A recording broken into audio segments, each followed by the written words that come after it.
Akkam jirtu hordoftootaa fi daawwattoota chaanaala keenya Boonsaa TV warri taatan hundi keessanuu bakkuma jirtanitti nageenya keenya kan jaalalaa fi kan kabajaa qilleensarraan isin haa dhaqqabu isiniin jecha har'a oduu durii gabaabduu tokko qopheeffannee isiniif dhiyaannee jirra. Nu waliin turtii godhaa. Gaaf tokko namichi tokko osuma walgahii waamamee deemu ganama gandi tokko olloole jedhan. Walgahiis nafinaa jedhanii ganda san guuturra murteessanii inni gandi olloole. Yeroo gandi olloolu kana ganda sadii moo kana tarree olloole jedhan. Yeroo kana inni gaddeema karaa walgahii ganda olloolu dhufe.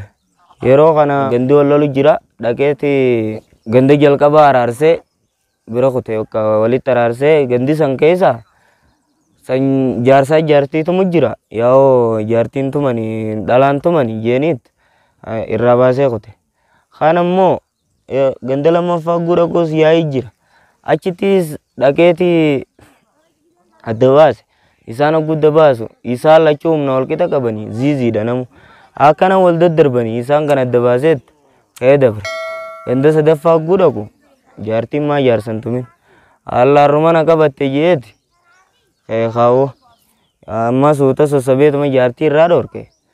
Yeroo kana bakka maal jennaan jaartii irraa baaseet karaa walgahii kute. Yeroo walgahii dhaqu aboo irraa baloo eessa akka turteeti amma xumura walgahii kanarra dhuftaa jennaan yaaboo waa waan biraatiif himi. Ganda sadii har'a tarree wallolee jeen.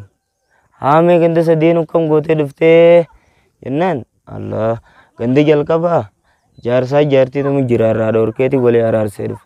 Ganda lammaffaa jaarsaa fi jaartiinis humna waluma qixa qabanii ziiziidha namuu walitti utaalee wal caccabsu jira adda baaseetiin bira kute.